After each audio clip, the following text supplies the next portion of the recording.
Canadian women look to wrap up turbulent SheBelieves Cup with win over Japan. The Canadian women look to end a turbulent SheBelieves Cup on a winning note Wednesday when they take on number 11 Japan in Frisco, Texas. The Canadian women look to end a turbulent SheBelieves Cup on a winning note Wednesday when they take on number 11 Japan in Frisco, Texas.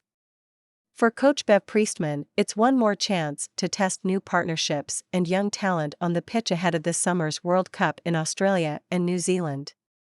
The 6th-ranked Canadians enter play Wednesday in second place in the tournament standings, above number 9 Brazil on goal difference.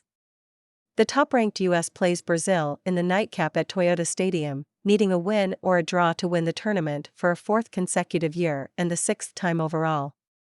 Under the cloud of their ongoing labor dispute with Canada Soccer, the Canadian women lost 2-0 to the U.S. in Orlando last Thursday before bouncing back to defeat Brazil 2-0 in Nashville on Sunday. Japan lost 1-0 to both Brazil and the U.S. They'll be resolute. They'll be hard to break down, Priestman said of Japan. But I also think we'll have to be patient and disciplined in the way that we defend. The minute you start chasing things independently as a group, they have the quality to break you down. It's the first meeting of the two since a 1-1 tie in Canada's tournament opener at the Tokyo Olympics in July 2021. Japan made it to the quarterfinals in Tokyo before losing 2-1 to eventual runner-up Sweden. Japan has changed coaches since then. Current coach Futoshi Ikeda favors a back five, the same defensive formation that Canada expects to see from Ireland at this summer's World Cup. It's going to be good for us to test that, said Priestman. The Canadian women are 4-7-4 all-time against Japan. Priestman said one player will undergo a fitness test Wednesday morning ahead of the game. She did not identify the player. Quinn, a midfielder who goes by one name, did not dress for the Brazil game due to illness. Priestman, who used all her substitutes in the first 2 games of the tournament, said she planned to give Gabrielle Carl and Clarissa Larissi playing time Wednesday. They are the only 2 outfield players yet to see the field at the tournament. Carl has been managing an injury but could play Wednesday, said Priestman.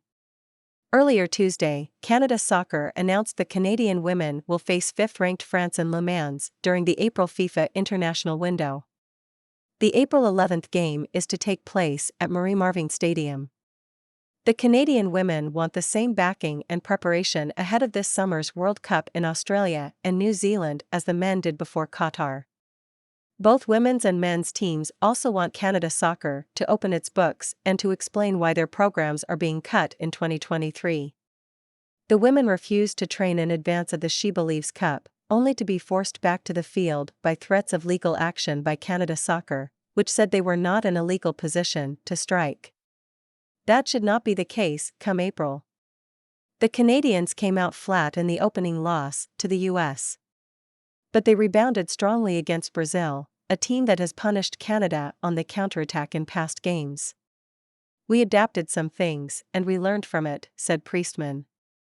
I'm really pleased with how the team came out to get that 2-goal lead up a Brazil team that's very, very dangerous. Canada is making its 2nd appearance in the SheBelieves Cup after finishing 3rd in 2021 in Priestman's debut as coach. Follow @Neil M. Davidson on Twitter. This report by the Canadian Press was first published February 21, 2023. Neil Davidson, The Canadian Press.